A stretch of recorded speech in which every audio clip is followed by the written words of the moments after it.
Yo, what it do? It's your boy T-Lee, and I'm back with another episode. Today we're gonna be doing another chilling scares. So make sure y'all got somebody around y'all. Y'all can hold on tight to, clench to, anything. Get your popcorn, get your roll up, get your drink, whatever you need to do.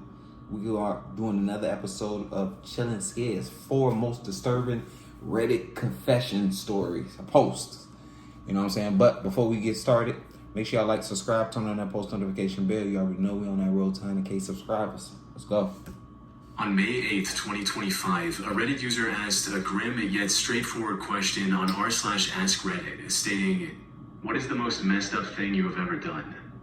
Initially, replies to this were filled with either obvious jokes or relatively tame confessions involving relationship drama.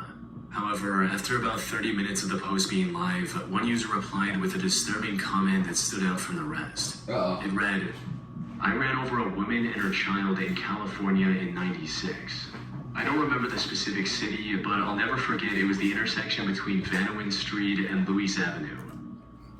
You just basically told the internet you murdered somebody.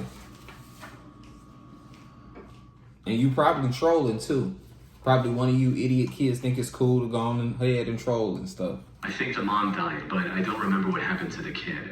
I got away scot-free, and I'm only telling this because the statute of limitations already passed." See? Now, it's not uncommon for people to just make up shocking stories on Reddit for attention.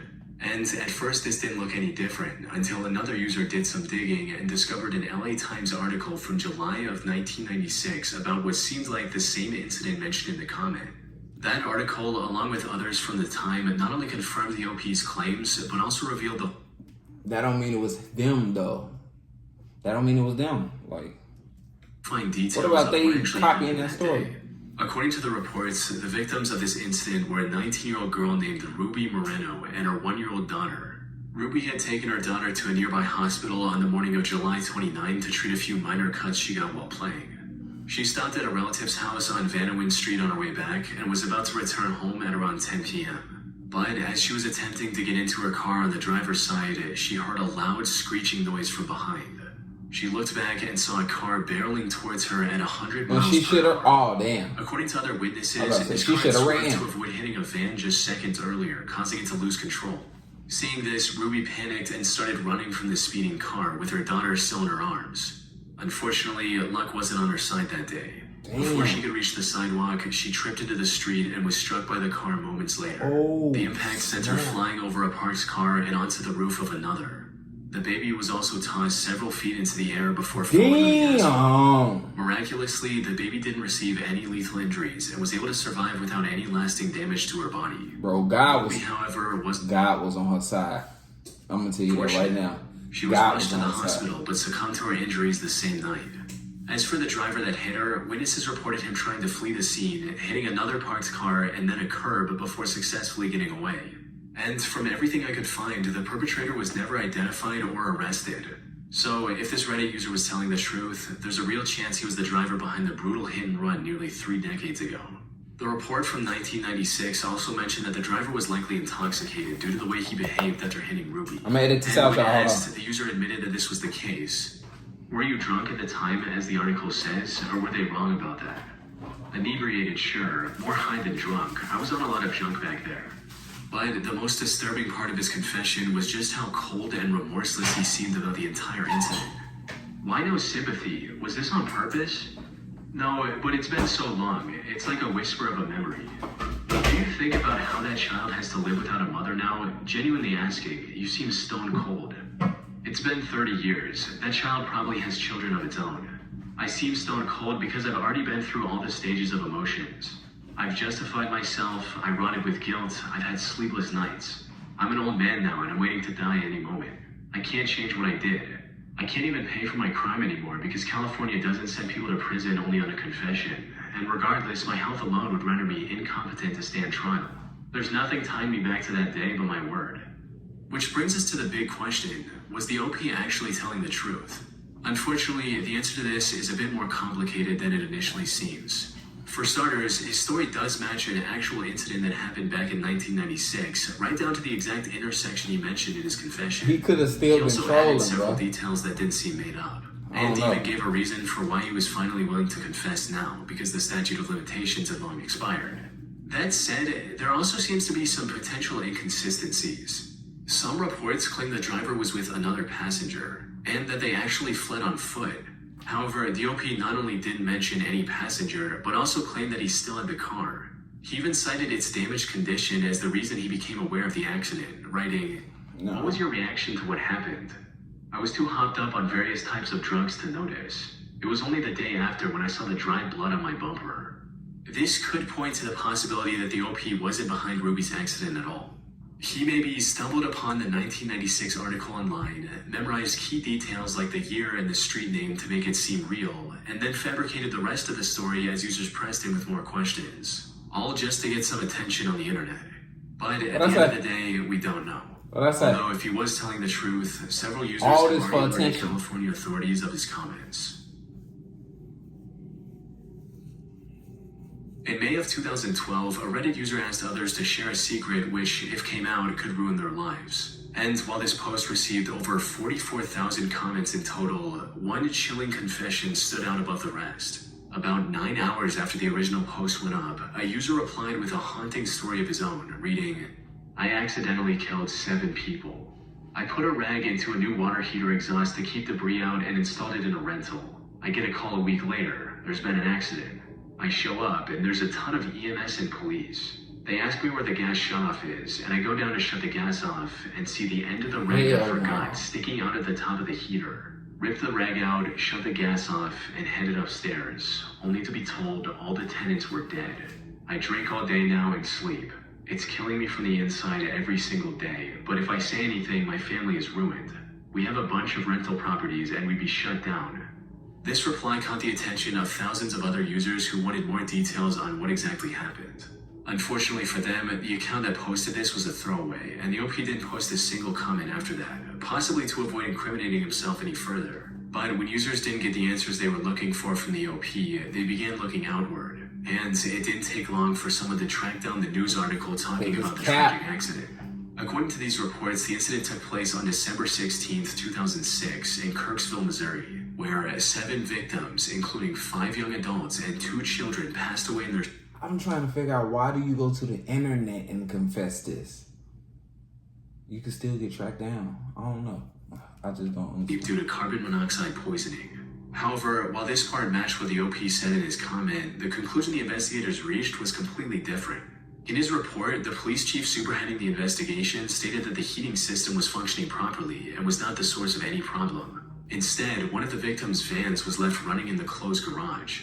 This generated a lot of carbon monoxide throughout the night, which slowly filled up the apartment and eventually ended up taking the resident's life. So, did the OP really get away with killing 7 innocent people because of his gross negligence? Sadly, the answer is not as clear-cut as many would hope.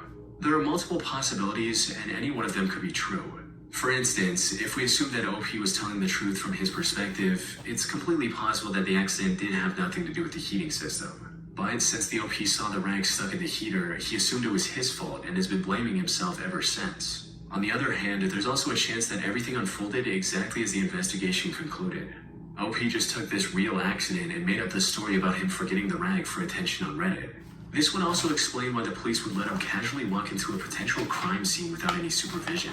We can even take this a step further and assume that the OP wasn't even the landlord and just read about the incident online.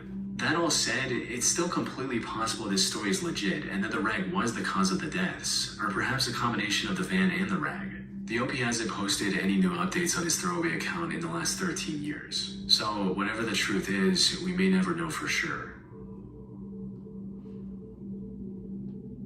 On May 2nd, 2017, users on the Canada News subreddit came across a lengthy post titled, "Wanted for Kitchener Murder, My Side." This was a reference to a horrific murder that took place in Kitchener, Canada just a few days earlier. And to everyone's shock, this post was written by the prime suspect, a journalist. Man, he looked familiar. He was still on the run, but wanted to tell the internet what exactly happened on the night of the incident. However, what seemed like a desperate attempt to share his side of the story would later turn out to be a part of his plan to evade the consequences for his actions. Though the events that led up to this started 15 months earlier in February of 2016, when 21-year-old Adrian Hussein met 21-year-old Melinda Vasilier in Kitchener. The The two quickly became infatuated with one another and began dating just weeks after their first encounter. However, while things went quite well for the first year or so, the two eventually started bickering and fighting with each other. This resulted in the two breaking up in April 2017 via text, and that's when things took a turn for the worse.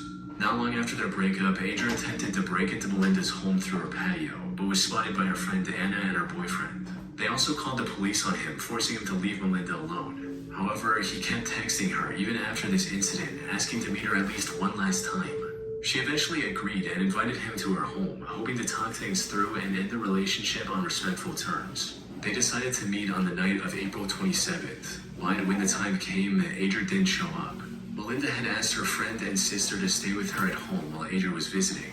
However, since Adrian was a no-show, she gave them the go-ahead to carry on with their night, and the two left. They returned shortly after midnight, and to their surprise, discovered that Adrian had shown up while they were gone and was now in Melinda's room with her. The girls confirmed Melinda's safety before heading off again to get food. This trip took barely 30 minutes, but by the time they came back, things had somehow spiraled into a complete nightmare. The apartment was in complete disarray, and there was no sign of Adrian anywhere. And as they stepped further into the apartment, they found Melinda lying face down on the kitchen floor in a That means he was already with in her there. body covered in dozens of wounds. They rushed in to check That means he was already in there. He had to have been in there. her, but tragically, it was already too late. Yeah. Melinda had no pulse.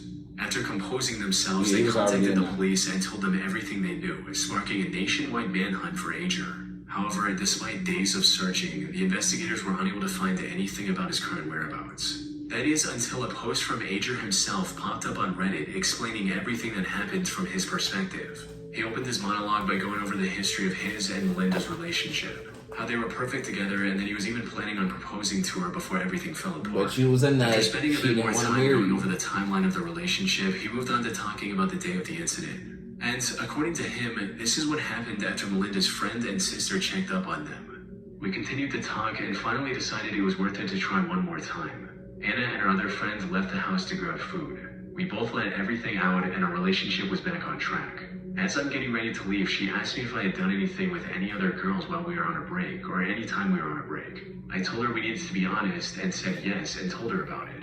She started freaking out, wouldn't say a word, just kept slapping me with tears in her eyes. Slaps turned into hits. I told her I was sorry, but if she didn't stop, I'd do something back. She didn't stop. I No, then you should've stupidly just pushed left. her harder than I expected.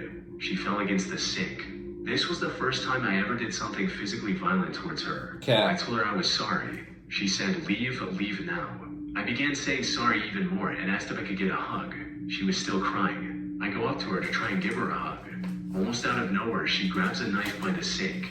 Initially, I thought she was just going to hold it to try and tell me to leave. She does it. She comes at me full force, aiming towards my face. I tell her to stop. She does it. I tried grabbing the knife, but ended up cutting my hands. After a few cuts, I lost it. I freaked out. I was scared and in a state of shock. Never in 100 years did I think she would use a knife against me.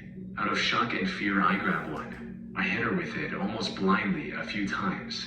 I didn't know what happened. I was confused, shocked, and scared. I had no intentions of that happening. When I left, I honestly thought she just passed out. Then I looked at the blood and started freaking out and just ran. I didn't know for sure she had died until the next day. I honestly had no intention of ever doing that to her. I was protecting myself. From there, he went on to talk about the amount of regret and sadness he was feeling for what happened to Melinda. He also expressed his shock over the news calling this a targeted attack. Now, on their own, these look like the words of a man desperately trying to clear his name after an accident, when in reality, every word in this post was carefully selected by Adrian to make himself look as innocent as possible. For instance, he claimed that Melinda often slapped and hit him near the beginning of his story, so that it doesn't seem suspicious when he mentions it later. When, according to people who knew her, Melinda was extremely sweet and had no violent tendencies. Adrian also you downplayed never the know break-in that, attempt, bro. claiming he Maybe merely the sweetest visited her round house just to did that, talk, so you and can't. even left out the part about Melinda getting a restraining order against him following that incident. Oh. He also mentioned that he swung his knife just a few times in self-defense, when in reality, autopsy results showed a staggering 47 different wounds Yeah, on her I'm like, body. you lied on that, Luckily, okay? by this point, the police knew that he crossed the border a few hours later and was now hiding in the U.S. And while it did take them a few weeks to pinpoint his location, they were eventually able to arrest and charge him with the murder of his once-girlfriend. Further investigation also revealed other twisted methods he tried to seem more innocent. like sending a message to Melinda saying, "Nice seeing you tonight. Glad we worked things out. Anyways, see you soon." Hours after committing the crime. He stood trial on October 2023, where the jury concluded his motive boiled down to, "If I can't have you, no one can." He was given a life sentence with the possibility of parole after 16 years. I knew it was that. On June 7, 2019, a throwaway account made a post on the Confession subreddit claiming to be responsible for the deaths of several people. The post opened with the opening. What is y'all with these corny ass confessions? Like, y'all need to stop about his that life shit. goal 4 years ago. That's corny as He didn't hell. get stuck in a 9-to-5 cycle. So he came up with a different business plan, selling substances. However, this really didn't work out as well as he'd hoped. He hated meeting people in person and was constantly afraid of someone finding out who he was and where he lived. But then he learned about a popular marketplace for illicit substances on the dark web and started using that to conduct business. Things were going well, and even upgraded from selling just 3 substances to shipping several much more potent options as well. Unfortunately, what started as a major boom for his business turned into a massive disaster when he accidentally sent the wrong items for a few orders, stating, "I put all my addresses into an Excel spreadsheet along with their name, zip code, order, along with the amount. At the time, I was selling some super white powder. The was also a white powder. Very similar consistency. That's meth, Long story or short, cocaine. my Excel messed up or I messed up, and about 7 people's orders were filled in as orders. They all went out. I didn't notice and kept doing my thing for a few days. After about 5 days, someone contacted me and told me their friend died from my meth. I immediately called BS and went to check my order log and scale up how much I had of my left.